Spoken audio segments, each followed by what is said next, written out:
할렐루야. 아멘. 말씀을 통해 큰 은혜 받으시기를 축원합니다. 아멘. 이번 주 아주 뜨거웠던 이슈가 미 대통령 선거였는데 어제 새벽 2시경에 제가 자고 있는데 속보들이 날아오더라고요. 지금까지는 당선 확정을 못하고 있었는데 어제 1시 한 45분경에 CNN과 AP통신을 비롯해서 많은 통신사와 신문사들이 이제 당선이 확정됐다. 46대 미국 대통령으로 조 바이든 후보가 당선됐다고 그래서 오늘 많은 속보로 떴는데 저희가 혼란스러워하는 것들이 있죠. 뭐냐면 미국 대통령 선거는 선거인단 선거입니다.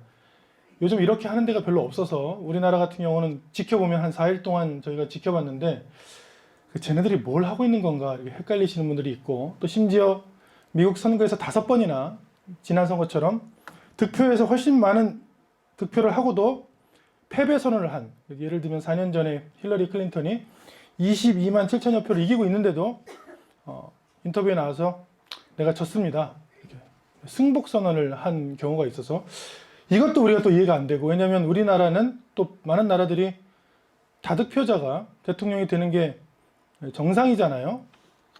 근데 이걸 또 살펴보면 선거인단이라 해서 줄을 50개로 나누고 그 50개마다 인구에 비례해서 선거인단을 주죠. 예를 들면 캘리포니아 같은 경우는 55명이나 있고 다음으로 텍사스, 버지니아 이런 큰 대도시가 많은 도시일수록 선거인단이 많고 적은 데는 3명 이 정도인 주도 많죠. 그런 선거인단들이 이제 뽑히면 그들이 12월에 가서 선거인단만 투표를 합니다. 근데 자기가 민주당 선거인단으로 와서 공화당은 찍을 수 없어요. 왜냐하면 서약을 해요.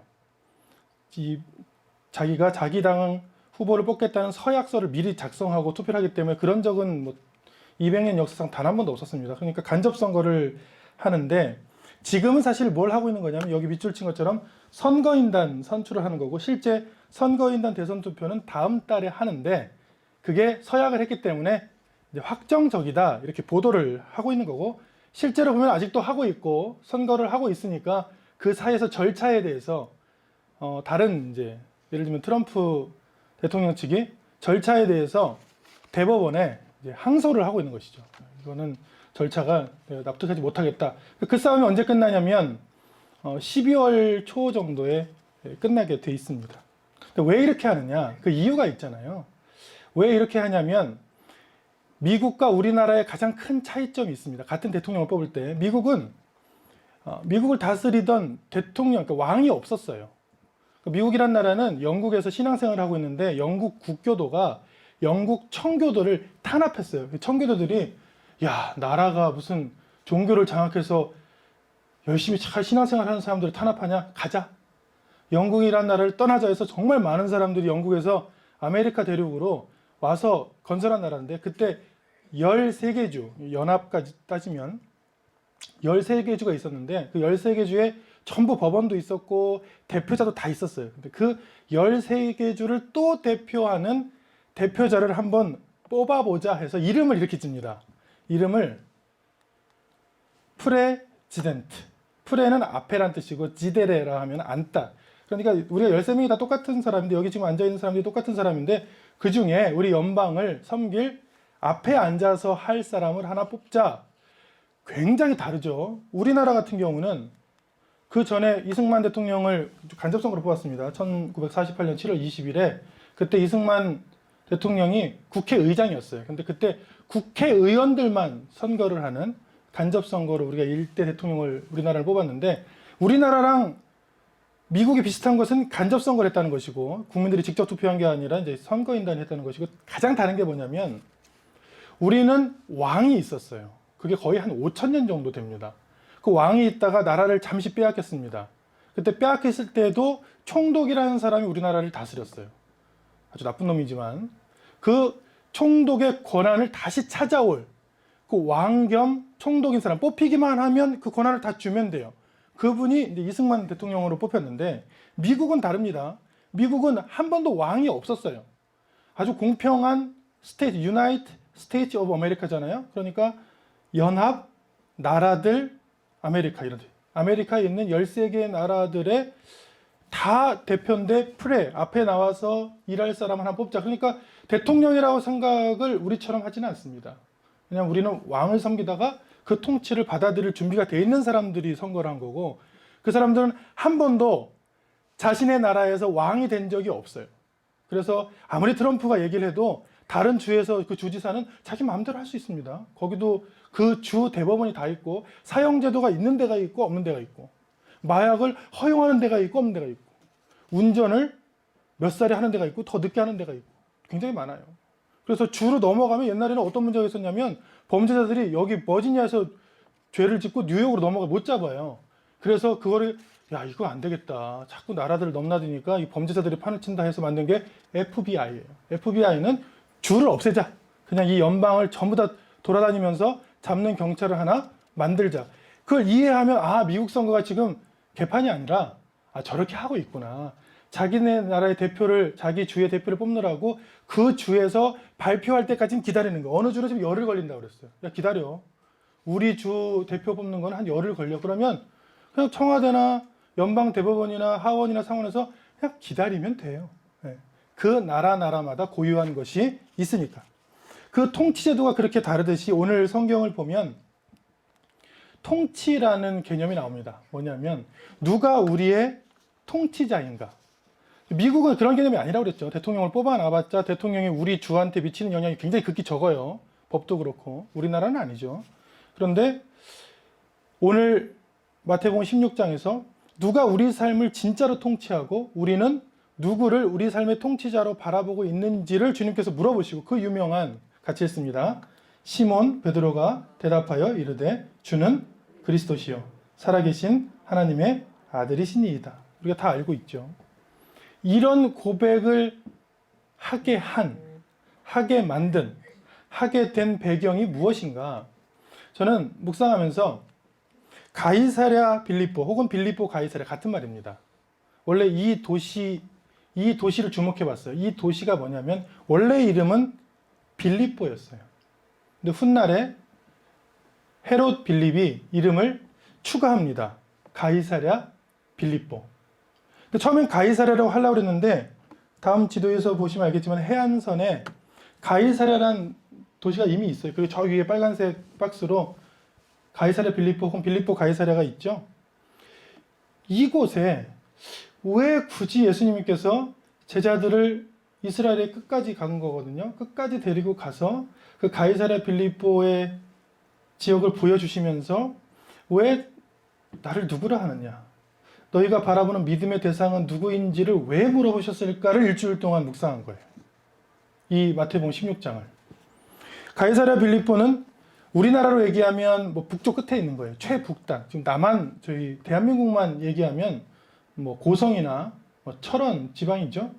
그리고 그 위로는 페니키아나 시리아라는 나라라 이제 나라를 벗어납니다. 그러니까 이 사람들을 그 나라의 가장 끝까지 걸어서 데리고 가셔서 보여주신 것이 뭐냐면 이 판신전과 강이에요. 신비한 것은 이스라엘이 먹는 물의 반이 이 판신전이거든요. 판신전에 이 샘물에서 솟아납니다. 우리나라도 한강의 근원이 태백산에 있잖아요. 거기 옹달샘에서 솟아나는데 여기는 어마어마한 물이 솟아나요. 왜냐하면 헐몬산에서 헤르몬산에서 녹은 물이 지하로 내려갔다가 다시 솟구쳐 오르는데, 누가 봐도, 옛날 사람들이 보면 누가 봐도 그 물이 솟구쳐 오르고 그 물을 다 먹고 사니까 거기에 신전을 지을 수밖에 없는 거예요. 그 신이 그 헬라 그리스의 신인, 풍요의 신인 판이에요. 판. 그래서 판신전이 지금도 가보면 남아 있습니다. 자세히 보면 이제 물의 근원이고 풍요의 신 판신전이고, 재구성해 보면 이 가이사랴 빌립보 제자들이 본 광경을 재구성해 보면 이러는 거예요. 왼쪽에는 판신전이 있고 오른쪽에는 아우구스투스 황제의 신전이 있고 그 앞에서 이스라엘 전역이 먹을 수 있는 물이 샘솟습니다. 이해가 되십니까?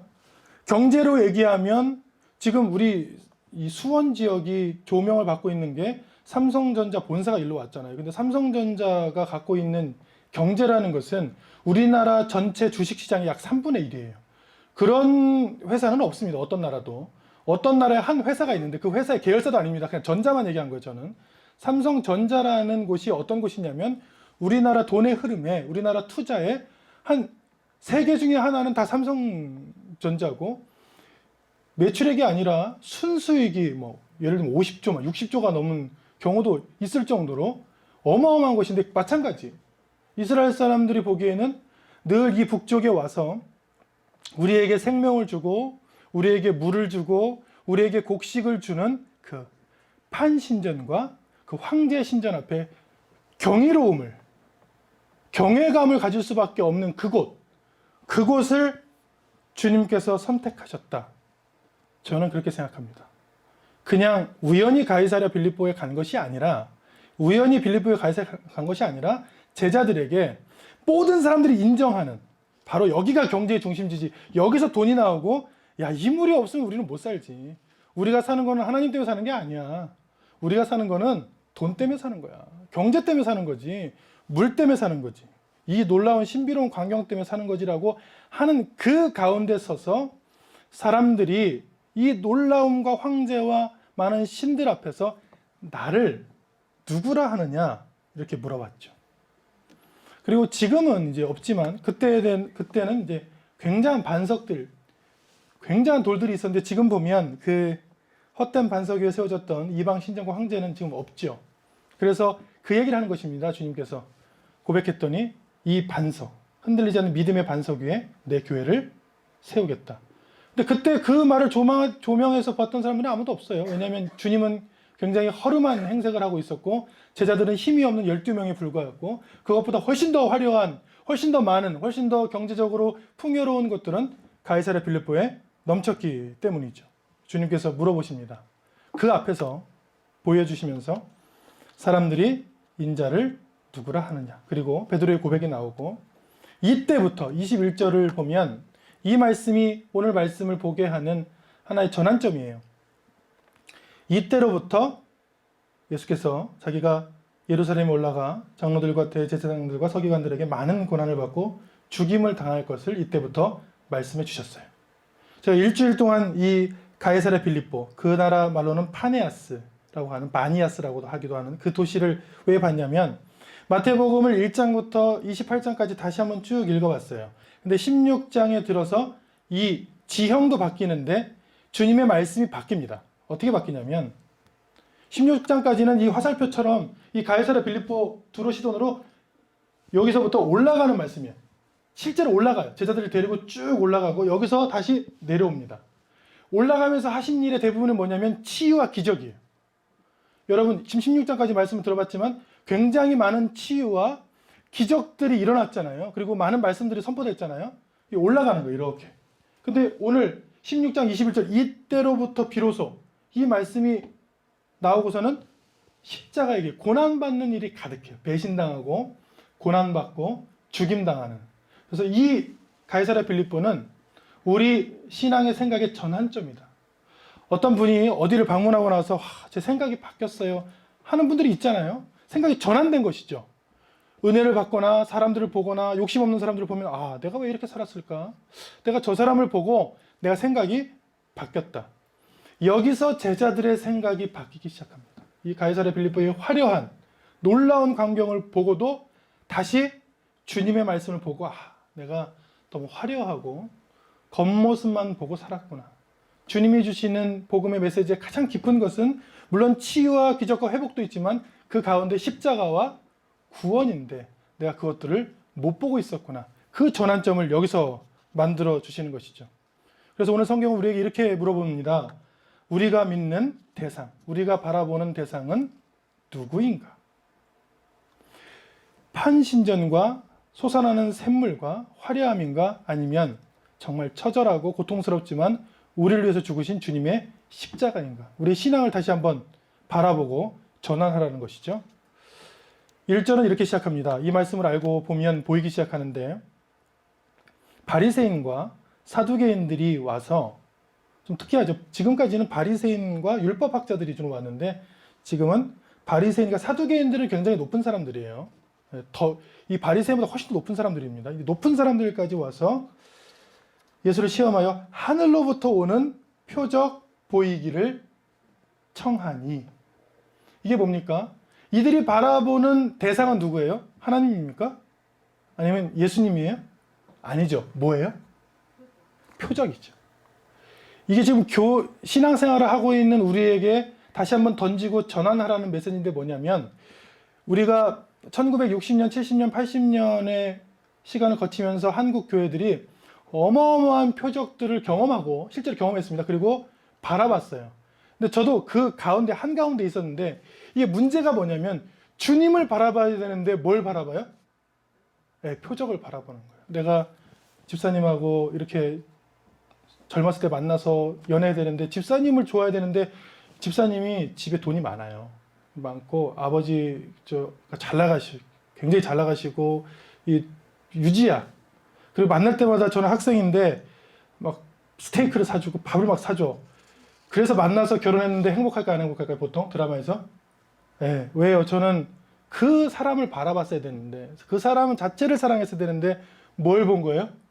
거기서 나오는 돈, 표적, 유익함들을 바라본 거잖아요. 실제로 그렇게 결혼한 사람 굉장히 많습니다.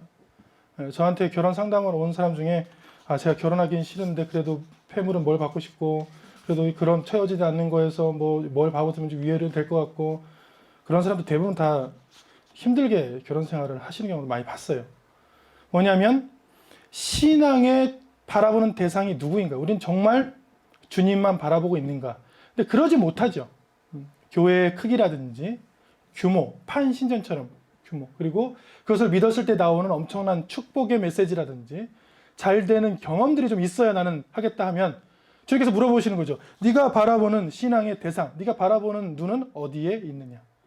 그 눈을 주님은 저희 그리스도시고 살아계신 하나님의 아들이시고 저는 주님만 바라봅니다 라고 고백할 수 있었던 그 베드로의 신앙이 우리에게는 아직 없는 거죠. 말씀을 통해서 그런 고백이 우리에게 있기를 축원합니다. 아멘. 끝이 없는 지식과 증거를 구하는 삶이 바로 바리새인과 사두개인의 삶이라고 주님께서 지금 지적하고 계시고, 저도 젊어서는, 지금도 젊지만 더 어려서는 굉장히 지식을 갈망했어요. 지식을. 고등학교 졸업하고 다니는 학교가 4개입니다. 지식을 지금도 마찬가지. 끊임없는 지식을 갈망하는데 그 지식의 갈망이 전환된 계기가 하나 있었어요. 제가 신방을 갔는데 이분이 일제강점기 시대에 일본 유학을 하신 분이에요. 지금은 요양원에 계십니다. 그리고 우리나라에서 이제 교수도 하셨고 이제 장관도 하셨고 굉장히 많은 사역들을 하신 분인데, 제가 신방을 갔는데 저를 못 알아봐요. 그리고 정신이 없는데 가끔 이제 치매시니까 가끔 하시는 말이 일본어로 막 뭐라고 말씀하세요. 그래서 제가 거기서 곰곰이 생각해 본 거예요. 내가 끊임없이 추구하는 지식이 천국 갈 때까지 있을까 아니면 쇠퇴할까? 내 만족인 거예요. 제가 그 많은 지식을 갈망해도 제가 사람이잖아요. 그러니까 정신도 쇠하고 육체도 쇠할 거 아니에요. 언젠가는 쇠할 건데 이러고 있구나 하고 너무 지나친, 너무 지식적인 것들을 그때 제가 생각을 전환했어요. 그때요. 이게 끝이 없구나. 이건 그냥 내 욕심이었구나. 내가 30살 후반에도 또 학교를 가고 싶은 거예요. 또 학교 가고 싶고. 근데 지금은 학교 갈 때가 아니고 다른 학교를 다니는 사람이나 다른 사람들을 치유하고 섬길 때인데 그냥 내 욕심에, 내 야망에는 계속해서 그 지적인 욕구를 막 충족시키고 싶은 건데 이런 그림이 생각나는 거지. 이게 끝이 있을까? 끝이 없죠. 신앙이라는 것은 지식으로 충족되는 것이 아니죠. 신앙은 반대입니다. 신앙은 지식이 하나도 없어도 돼요. 오늘 말씀을 보면 신앙은 받아들이는 거예요. 얼마나 이 사람이 지식이 많으냐는 율법학자한테 물어보면 되고, 얼마나 행동을 잘하느냐는 바리새인들한테 물어보면 되잖아요. 근데 주님께서 택하신, 주님께서 받아들인, 주님께서 제자로 키우신 제자들을 보면 지식이 있는 사람들이 아니고 어떤 사람들입니까? 주님의 말씀을 받아들인 사람이거든요. 말씀이라는 것은 목사님 설교를 참 지성 있게 잘하신다 이런 게 아닙니다. 그 말씀 가운데 하나님께서 나한테 직접 걸어오시는 그 음성을 내가 받아들이고 내 말씀으로 아멘하면 그게 내 삶에서 실제로 역사하는 거죠. 얼마나 나는 믿고 받아들이는가. 그렇게 받아들였던 한 제자가 했던 고백이 주는 그리스도이십니다. 이 고백이죠.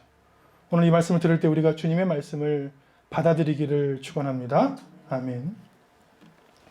그런 사람들에게 주님께서 야, 너희들은 날씨도 분별하고 역사도 분별하고 시대도 분별하려고 노력하는데 그리스도가 와서 주실 진짜 구원의 시대를 분별할 수 없느냐 하고 무슨 표적을 보여주신다고 하셨어요? 요나의 표적은 뭡니까? 요나의 표적을 보여주신다고 했는데 요나의 표적은 이거죠. 네. 어떤 사람이 의도치 않게 바다에 빠져요. 그래서 큰 물고기가 그를 삼켜서 3일 동안 죽었다가 기적적으로 하나님의 은혜로 살아나는 구약의 역사, 이걸 보여주겠다. 첫 번째 보여주신 사건은 예수님이시고요. 예수님께서 돌아가신 지 사흘 만에 부활하시고 그리고 제자들에게 너희도 이런 경험을 하게 될 것이다. 요나의 표적을 앞으로 보여주겠다. 그러니까 이해가 되죠? 가이사랴 빌립보 지역으로 쭉 이렇게 올라가시다가 다시 그 요나의 표적을 보여주시기 위해서 거기서부터 다시 죽으러 내려오시는 장면. 마태복음을 28장을 본다면 이 16장, 특히 21절 이 말씀은 이 말씀이 변하고 있구나. 요나의 표적, 십자가 죽음. 우리의 삶도 이렇게 올라갈 때가 있으면 다시 내려갈 때가 있구나. 내려가서 죽은 듯하지만 다시 3일 만에 부활시키는 것이 하나님의 은혜구나. 그것을 오늘 말씀을 통해 우리는 깨달을 수 있습니다. 주님께서는 오늘 말씀부터는 그리스도의 십자가에 대해서 말씀하시는데 우리가 아직 죄인 되었을 때 그리스도께서 우리를 위하여 죽으심으로 하나님께서 우리에 대한 자기의 사랑을 어떻게 했어요? 확증하셨. 나를 정말 확실히 사랑하시는 주님을 바라볼 수 있는 계기가 된 것이죠. 이 가이사랴 빌립보에서 고백했던 사건이에요. 여러분도 오늘 말씀을 들을 때에 생각의 전환을 경험하시기를 축원합니다. 내가 판신전과 아우구스투스 황제 신전과 샘처럼 솟아나는 물만 바라봤다면 십자가가 우리 신앙의 근본이구나. 우리 삶의, 우리 생명의 근본이 바로 십자가구나. 그 말씀을 깨닫는 저와 여러분 되시기를 축원합니다. 아멘. 우리의 믿는 대상은 누구인가? 누구를 바라보는가? 라고 물어봤을 때 예수님께서 이렇게 말씀했어요. 6절에 삼가 바리새인과 사두개인들의 누룩을 주의하라. 누룩이라는 것은 여러분 효모입니다. 곰팡이죠. 이스트. 그 빵을 여러분 빵이 그냥 구워지는 게 아닙니다. 여러분 집에서 빵 굽기가 왜 힘든지 아세요? 오래 걸려요. 빵을 구우려면 반죽을 해야죠. 반죽을 이스트를 넣어서 어떻게 하면 1차 발효를 시켜요. 1차 발효된 걸 꺼내가지고 다시 상온에서 2차 발효를 시킵니다. 그 빵 한번 먹겠습니까? 파리바게트 가서 사 먹는 게 낫지. 그 빵 하나를 하려면 1차 발효, 2차 발효, 숙성 과정. 근데 그 숙성시키는 것들이 대부분 효모죠. 효모. 누룩. 우리나라 말하면 누룩이라고 표현된 이 누룩을 주의라 했더니 우리 떡을 안 가져왔는데요. 이런 엉뚱한 얘기를 했어요. 예수님께서 그게 아니고 바리새인과 사두개인들의 교훈을 삼가라. 교훈. 이게 뭐냐면 지금은 이제 바라보는 대상, 주님을 바라보지 않고 주님이 주시는 그 축복과 치유만 바라보는 것이 문제가 있다고 지금 지적했잖아요. 전환을 시켰잖아요. 이게 바리새인의 교훈이 뭐냐면 행위가 중요하다는 거예요. 근데 그 말을 제일 많이 하는 게 목회자입니다. 여기 있으면요. 제가 이제 군대에서는 장교였어요. 그리고 지금 직업은 선생님입니다. 그리고 목회자, 주로 가르치는 일을 하잖아요. 그리고 집에서 혼나요. 왜 혼나냐면 아내한테 그만 좀 가르쳐. 사람이 서로 대화를 해야지.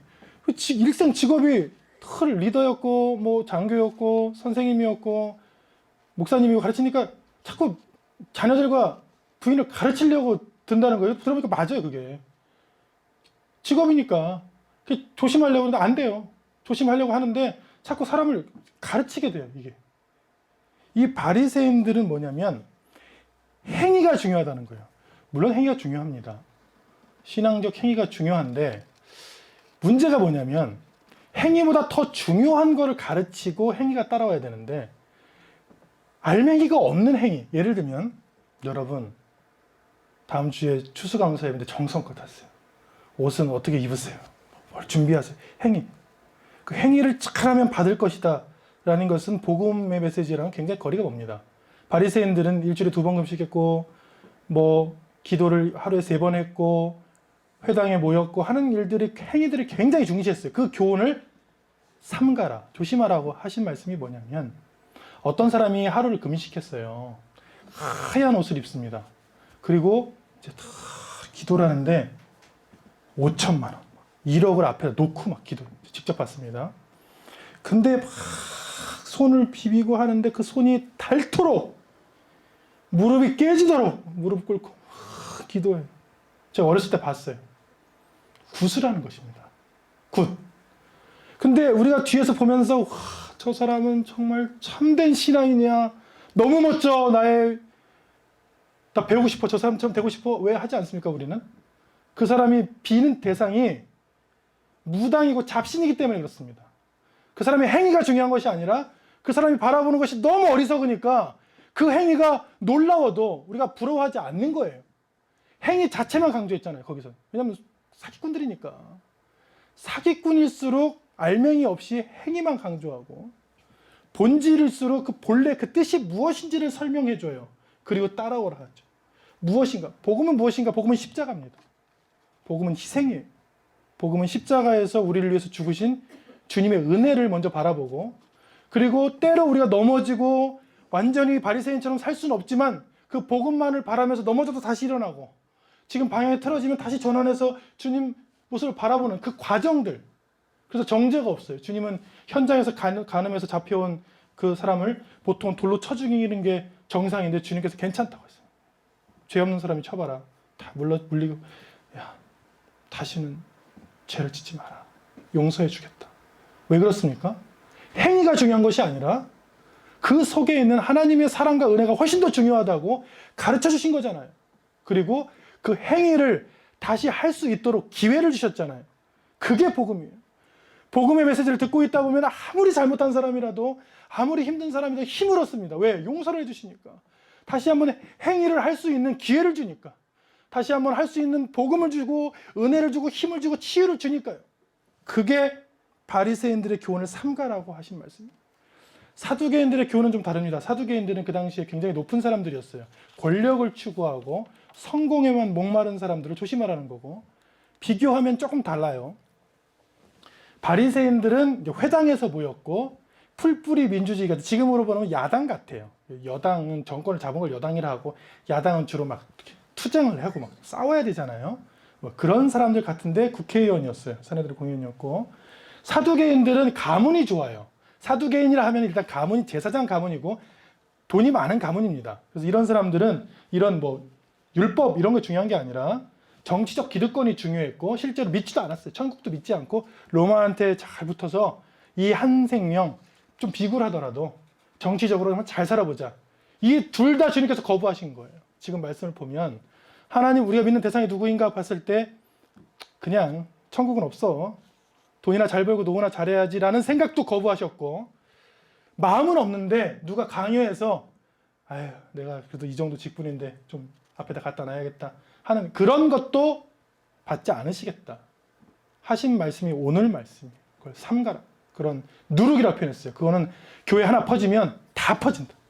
신기합니다. 교회에 그런 생각들이 하나가 퍼지기 시작하면 누룩처럼 막 퍼져서 실제 예수님의 십자가는 사라지고, 거기서 막 사람들에게 보이려고 하는 것, 더 높아지려고 하는 것, 더 많이 가지려고 하는 것들이 미친 듯이 퍼지기 시작해요. 그걸 누룩을 삼가라. 그리고 너희들이 바라보는 믿음의 대상은 누구냐? 로마서 12장 2절을 현대어로 번역해보면 여러분은 이 시대를 본받지 마십시오. 오직 여러분은 생각이 새로워짐으로 변화되어 하나님의 선한 뜻, 하나님께서 기뻐하시는 뜻, 하나님의 온전한 뜻이 무엇인지 분별하도록 하십시오. 이 말씀과 오늘 주님의 말씀이 일치합니다. 너희들이 교회에서 효모처럼 곰팡이처럼 퍼지고 있는 바리새인과 같은 생각, 사두개인과 같은 생각들을 조심하라. 그것들은 하나님을 바라보는 신앙이 아니다. 너희들은 오직 하나님만 바라보라. 주님의 십자가만 바라보라. 저와 여러분들이 주님의 십자가만 바라보는 은혜가 있기를 축원합니다. 아멘. 우리가 믿는 대상은 누구인가? 사람들에게 물어봤을 때 이제 사람들이 가이사랴 빌립보까지 주님께서 기적을 일으키시면서 계속 가시니까 뭔가 생각은 했어요. 근데 어느 정도 수준이냐면 14절 더러는 세례 요한이 죽었는데 부활했다. 더러는 엘리야다. 어떤 사람은 선지자다. 지금 이렇게 신앙생활을 한 사람 많습니다. 신앙생활 여기에 머무르는 사람이 많습니다. 비난하지 않아요. 저는 뭐 요한 1서에 보면 교회라는 것은 아기도 있고 어린이도 있고 청년도 있고 어른도 있다. 교회라는 것은 선교단체가 아니기 때문에 뭐 헌신한 사람들의 모임이 아니잖아요. 누구나 올 수 있으니까 그럴 수도 있습니다. 그런데 결단을 요구하는 거죠. 뭐냐면 그런 신앙에서, 이런 신앙에서 15절에 너희는 나를 누구라 하느냐. 같이 있습니다. 16절 같이 있습니다. 시몬 베드로가 대답하여 이르되 주는 그리스도시요 살아계신 하나님의 아들이십니다. 이렇게 고백할 수 있는 저와 여러분 되시기를 축원합니다. 마가복음 1장이 어떻게 시작하냐면 마가복음 1장 1절이 참 중요해요. 이 말씀인데 우리 성경은 이제 엮어졌습니다. 엮어진 거는 이해가 되시죠? 뿔뿔이 흩어졌다 엮어지고 심지어는 성경을 자르기도 했어요. 여러분 갖고 있는 성경 66권이 원래는 65권이에요. 그걸 한 개를 이렇게 중간을 잘랐어요. 그 자른 게 뭐냐면 누가복음과 사도행전입니다. 누가복음과 사도행전은 하나의 두루마리였는데 너무 길어서 자른 것이 아니라 앞에 부분은 복음서고 뒤는 역사를 다루고 있어서 나중에 임의로 392년 북아프리카 카르타고 공의회 때 나눴어요. 그래서 역사 순서로 되어 있는 것이 아닙니다. 보기 좋게 되어 있는 거예요. 후대에 편집했기 때문에. 마태복음부터 시작하지만 실제로 가장 먼저 쓰여진 성경은 복음서는 마가복음입니다. 마가복음이 쓰여지고 그 다음에 마태, 누가, 요한 이렇게 순서로 쓰여졌어요. 마가복음 1장 1절은 신약성경, 말라기 구약성경이 끝나고 400년 동안의 침묵기가 있었고 신약성경이 시작되는 첫 단어이기도 합니다. 그래서 제가 이걸 아주 중요하게 생각해요. 하나님께서 신약시대가 시작하면서 첫 번째 하신 말씀은 무엇일까? 뭡니까? 같이 읽습니다. 하나님의 아들 예수 그리스도의 복음의 시작이라. 신약성경을 한마디로 하면 뭘까요? 이겁니다. 신약성경 27권을 한마디로 표현하면 우리를 치유하시는 하나님 이것도 아닙니다. 우리를 잘되게 하시는 하나님 이거 아닙니다. 그거는 그냥 복이에요. 그 은사라고 그래요. 은사고 은혜예요. 진짜 하고 싶은 하나님의 메시지는 뭡니까? 첫 번째 하신 말씀. 하나님의 아들 예수는 그리스도이시다. 그리고 그 행복한, 복음은 행복한 소식입니다. 그 행복한 소식이 말라기에서 비참하게 끝났지만 400년이 지난 이 시점에서 다시 시작된다. 베드로의 고백과 일치하죠. 베드로의 지금 고백과 일치해서 예수님께서 딱 잘라 말하세요.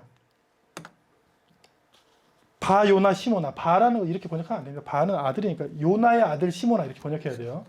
이런 성경, 이런 번역들이 한국 성경에 굉장히 많아서 제가 불편해요. 왜냐하면 성도님들, 배우시지 않은 성도님들이 이해를 못하니까. 요나의 아들 시모나. 내가 복이 있도다. 그러나 이를 내게 알게 한 이는 혈육, 사람이 아니요. 뭐예요? 하늘에 계신 내 아버지시니라. 그러니까 지금 마가복음 1장 1절도 그렇고 마태복음 16장 16절도 그렇고 이렇게 고백할 수 있는 건 우리의 의지가 아니라는 거예요. 그래서 기도를 해야 돼요, 저희가. 왜냐하면 같이 있습니다. 너희는 그 은혜에 의하여 믿음으로 말미암아 구원을 받았으니 이것은 너희에게서 나는 것이 아니요 하나님의 선물이라. 선물이라. 제가 오늘 아침에 김밥을 좀 찾으러 갔어요. 그래서 찬양팀 연습하고 그러면 김밥이라도 하나씩 나눠주려고 점심을 굶고 막 하니까. 근데 제가 가는 김밥을 뭐 집을 선전할 수는 없지만 그 김밥집에 제가 아침에 가면 그 사장님은 정말 사람을 행복하게 하는 사람이에요. 김밥을 만약에 10줄을 시키잖아요. 그러면 10줄을 탁 찾아가면 꼭 잠시만. 왜요? 한 줄 서비스. 서비스를 안 준 적이 없어. 나는 10줄만 생각하고 갔는데 이걸 따로 이렇게 주신 거예요. 근데 그게 별거 아니잖아요. 이게 뭐 가격으로 따지면 이게 얼마 하지 않아요. 근데 선물을 받은 사람의 마음은 늘 묻고 거기 심지어 김밥집 2개 있는데 난 이 집만 가. 선물 주는 집. 선물 안 주는 집은 난 가지도 않아요. 믿음이라는 거, 주님께 고백한다는 것은 우리가 할 수 있는 것이 아니니까 하나님께서 행복해 해주신 선물이니까 주님 저도 좀 주세요. 저도 그 선물 주세요 하면 반드시 주실 것이라는 걸 베드로한테 깨닫게 하셨는데 베드로는 그걸 깨닫지를 못했어요. 이 당시에 보면 이거는 그냥 하나님의 은혜였는데 자기가 칭찬받은 줄 알았어요. 그래서 주님께서 베드로를 칭찬하시고 야 네가 이런 믿음의 반석 위에 내가 교회를 세울 것이다 하고 이런 세상의 반석이 아닌 믿음의 반석에 세우고 천국 열쇠를 줘서 교회에 오는 사람마다 다 구원받는 일을 너를 통해서 이루어질 거다 했더니, 자기가 한 줄 알고 했더니 주님의 말씀을 이해하지 못하는 거죠. 그리고 또 얘기하는 거죠. 야, 근데 이제 가이사랴 빌립보에서 쭉 내려가는데, 예루살렘을 가는데, 근데 가서는 내가 많은 고난을 당하고 매맞고 잡히고 심지어 죽을 것이다. 22절에 베드로가 예수를 붙들고 항변하여, 이거 너무 점잖은 표현입니다. 원래 원어로는 꾸짖어.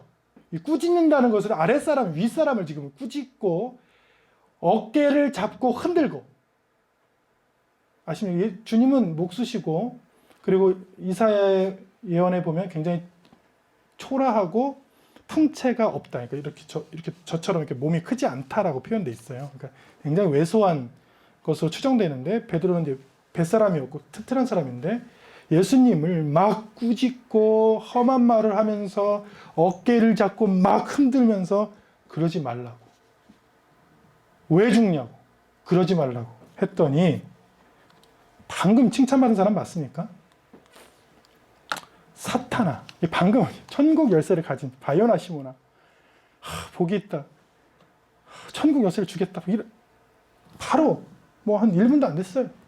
사탄아, 내 뒤로 물러가라. 내가 하나님의 일을 생각하지 아니하고 도리어 사람의 일을 생각하는도다. 오늘 말씀에 사람의 일을 생각하는 사람들은 네 부류가 등장합니다. 판신전과 아우구스투스 황제 신전을 바라보는 일반 사람, 바리새인과 같이 믿음은 생활하지만 행위만, 그 속에 진짜 기쁨과 구원의 확신이 없고 주님이 없는데 행위만 보이고 싶은 사람, 그리고 이것을 통해서 뭔가 자신의 야망과 사실 정치적 권력, 부를 축적하고 싶은 사두개인, 그리고 베드로, 하나님의 뜻을 깊이 생각하지 못하고 자기 뜻대로 되지 아니하면 불평하고 쓰러지는 그 사람, 그 사람들의 생각들을 다 싸잡아서 그것들이 아니고 오직 주님의 뜻, 주님만 바라보라 하고 하신 말씀이 마지막으로 이 말씀이죠. 같이 있습니다. 누구든지 나를 따라오려거든 자기를 부인하고 자기 십자가를 지고 나를 따를 것이니라. 여러분 보시기에 주님을 따르는 사람이 적을 것 같습니까? 많습니다. 교회에 많습니다.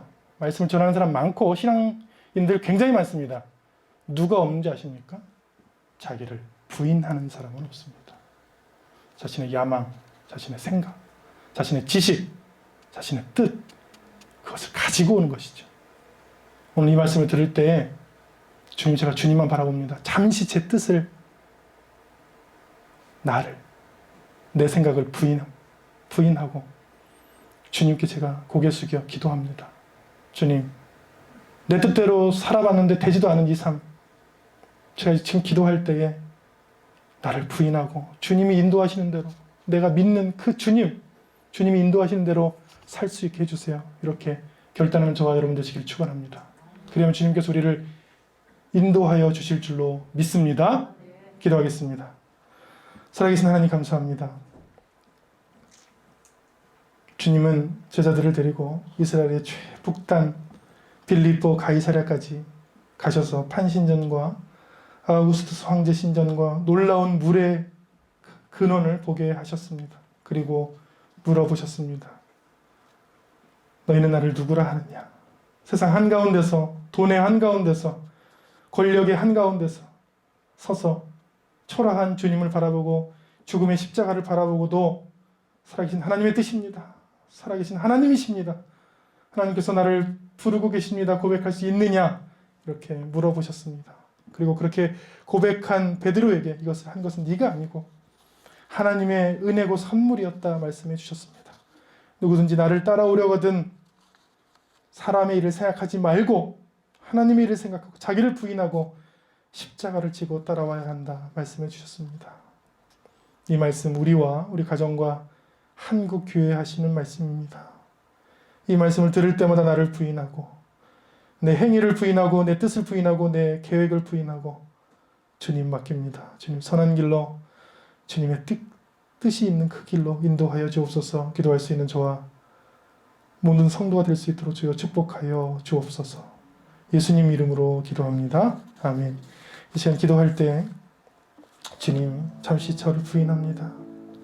잠시 나를 내려놓습니다. 잠시 우리의 삶을 내려놓고 내 행위와 내 뜻과 내 인정받고 싶은 욕심과 사람들을 보는 시선과 실망감과 상처와 내 과거와 지금까지 흘러간 시간들을 다 내려놓고 원망도 내려놓고 내 생각을 내려놓고 나를 부인하고 주님이 따르라고 하신 그 길을 바라보기를 원합니다. 내 생각이 전환되고 내 삶이 변환되고 내 삶의 목표가 전환되고 내 모든 것이 전환되기를 원합니다. 함께 기도하겠습니다. 기도합니다. 살아계신 하나님 감사합니다. 잠시 내려놓습니다. 우리의 걱정을 내려놓고 자녀를 내려놓고 우리가 죽을 때에 자식을 데려갈 수 있겠습니까? 주님, 내 자녀도 스스로 서서 신앙 안에 서서 세상과 주님 앞에 주님이 주신 소명대로 복되다 행복하다 살면서 주님 그 길로 가는 존재입니다. 주님, 맡기게 하여 주옵소서. 주님, 우리가 아둥바둥 바라는 그 물의 근원과 돈은 뭐 영원합니까? 주님, 언젠가는 다 내려놓고 삼성을 소유한 회장도 그 많은 돈을 그냥 내려놓고 병상에서 하늘에 가듯이 그렇게 내려놓고 가야 할 것을 우리의 지식도 내려놓고 우리의 계획도 내려놓고 사람의 일을 생각하지 아니하며 하나님 나를 보내신 뜻을 생각하며 하나님 나를 이 가정에 보내신 뜻을 생각하며 하나님이 나를 이 시대의 표적 가운데 보내신 뜻을 생각하며 하나님이 나를 보내신 뜻을 생각하며 주님 나를 인도해 주십시오. 주님 우리 가족을 인도해 주십시오. 주님 우리의 삶을 좀 인도해 주십시오. 우리에게도 선물을 좀 주십시오. 그렇게 기도할 수 있는 주님 그리스도십니다. 살아계십니다. 하나님이십니다. 고백할 수 있는 우리 될 수 있도록 주님 축복하여 주옵소서. 주님 그렇게 기도하는 주 자녀들 주 삶들 축복해 주셔서 우리의 생각들을 잠시 내려놓고 우리를 이끌고 계시는 십자가의 길로 이끌고 계시는 그 길을 동행하며 따라갈 수 있는 저 삶 될 수 있도록 축복하여 주옵소서. 주님 인도하여 주옵소서. 이제는 우리 주 예수 그리스도의 은혜와 하나님의 사랑과 성령께서 주시는 놀라운 인도하심의 은혜가 이 시간 나를 부인하고 사람의 생각을 부인하고 하나님의 생각을 하나님만을 바라보기로 결단하는 주의 자녀들 삶과 가정과 자녀와 여생과 하고자 하는 모든 일 위에 지금부터 영원히 함께 하시기를 간절히 축원하옵나이다. 아멘.